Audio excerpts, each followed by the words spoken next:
जय श्री हरि। हेलो दोस्तों, आपका स्वागत है हमारे चैनल भक्ति कथा संग्रह में। आज हम आपके सामने प्रस्तुत करने जा रहे हैं श्रीमद् भगवद गीता के 9वें अध्याय का महात्म्य, जो इस प्रकार है। महादेव जी कहते हैं, पार्वती, अब मैं आदरपूर्वक 9वें अध्याय के महात्म्य का वर्णन करूंगा, तुम स्थिर होकर सुनो। नर्मदा के तट पर महिष्मती नाम की एक नगरी है। वहाँ माधव नाम के एक ब्राह्मण रहते थे, जो वेद वेदांगों के तत्वज्ञ और समय समय पर आने वाले अतिथियों के प्रेमी थे। उन्होंने विद्या के द्वारा बहुत धन कमाकर एक महान यज्ञ का अनुष्ठान आरंभ किया। उस यज्ञ में बलि देने के लिए एक बकरा मंगाया गया।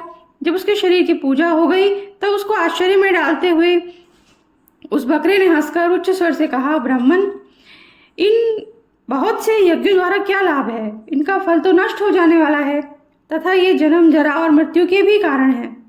ये सब करने पर भी मेरी जो वर्तमान दशा है, इसे देख लो। बकरे के इस अत्यंत कौतूहलजनक वचन को सुनकर यज्ञ मंडप में रहने वाले सभी लोग बहुत ही विस्मित हुए। तब वे यजमान ब्राह्मण हाथ जोड़कर अपलक नेत्रों से देखते हुए बकरे को प्रणाम करके श्रद्धा और आदर के साथ पूछने लगा।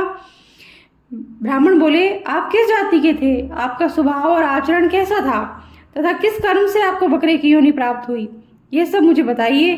बकरा बोला, ब्राह्मण, मैं पूर्व जन्म में ब्राह्मणों के अत्यंत निर्मल कुल से उत्पन्न हुआ था।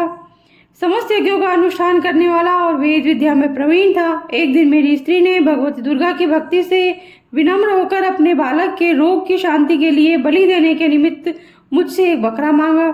तत्पश्चात जब चंडिका के मंदिर में वह बकरा मारा जाने लगा तो उस समय उसकी माता ने मुझे श्राप दिया, ओ ब्राह्मणों में नीच पापी, तू मेरे बच्चे का वध करना चाहता है, इसलिए तू भी बकरे की योनि में जन्म लेगा। द्विजश्रेष्ठ, जब कालवश मृत्यु को प्राप्त होकर मैं बकरा हुआ, यद्यपि मैं पशु योनि में पड़ा हूँ तो भी मुझे अपने पूर्व जन्मों का स्मरण बना हुआ है। ब्राह्मण, यदि आपको सुनने की उत्कंठा हो तो मैं एक और भी आश्चर्य की बात बताता हूँ। कुरुक्षेत्र नामक एक नगर है जो मोक्ष प्रदान करने वाला है। वहाँ चंद्रशर्मा नामक एक सूर्यवंशी राजा राज्य करते थे। एक समय जब कि सूर्य ग्रहण लगा था, राजा ने बड़ी श्रद्धा के साथ काल पुरुष का दान करने की तैयारी की। उन्होंने वेद वेदांगों के पारगामी एक विद्वान ब्राह्मण को बुलवाया और पुरोहित के साथ वे तीर्थ के पावन जल से स्नान करने को चले। तीर्थ के पास पहुंचकर राजा ने स्नान किया और 2 वस्त्र धारण किए। फिर पवित्र एवं प्रसन्नचित होकर उन्होंने श्वेत चंदन लगाया और बगल में खड़े हुए पुरोहित का हाथ पकड़कर तत्कालोचित मनुष्यों से घिरे हुए अपने स्थान पर लौट आए। आने पर राजा ने यथोचित विधि से भक्तिपूर्वक ब्राह्मण को कालपुरुष का दान किया। तब कालपुरुष का हृदय चीरकर उसमें से एक पापात्मा चांडाल प्रकट हुआ। फिर थोड़ी देर के बाद निंदा भी चांडाली का रूप धारण करके कालपुरुष के शरीर से निकली और ब्राह्मण के पास आ गई। इस प्रकार चांडालों की वह जोड़ी आंखें लाल किए निकली और ब्राह्मण के शरीर में हठात प्रवेश करने लगी। ब्राह्मण मनी मन गीता के 9वें अध्याय का जप करते थे और राजा चुपचाप यह सब कौतुक देखने लगे। ब्राह्मण के अंतःकरण में भगवान गोविंद शयन करते थे, वे उन्हीं का ध्यान करने लगे। ब्राह्मण ने जब गीता के 9वें अध्याय का जप करते हुए अपने आश्रयभूत भगवान का ध्यान किया, उस समय गीता के अक्षरों से प्रकट हुए विष्णु दूतों द्वारा पीड़ित होकर वे दोनों चांडाल भाग चले। उनका उद्योग निष्फल हो गया। इस प्रकार इस घटना को प्रत्यक्ष देखकर राजा के नेत्र आश्चर्य से चकित हो उठे। उन्होंने ब्राह्मण से पूछा, विप्रवर, इस भयंकर आपत्ति को आपने कैसे पार किया? आप किस मंत्र का जप और किस देवता का स्मरण कर रहे थे? वह पुरुष तथा वह स्त्री कौन थी? वे दोनों कैसे उपस्थित हुए? फिर वे शांत कैसे हो गए? यह सब मुझे बतलाइए।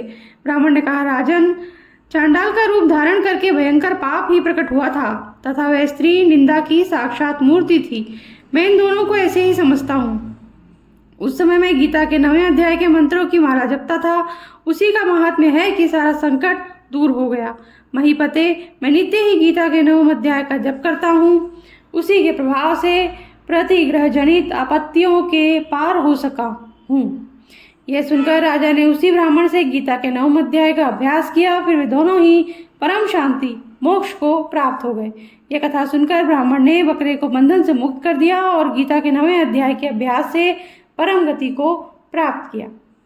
इसी के साथ हमारा आज का वीडियो हम समाप्त करते हैं। अगर आपको पसंद आया हो तो लाइक कर दीजिए और चैनल को सब्सक्राइब कर दीजिए, बेल आइकन प्रेस कर दीजिए ताकि हमारे आगे आने वाले वीडियोस के नोटिफिकेशन भी आप तक पहुंच सके। Thank you. जय श्री कृष्णा।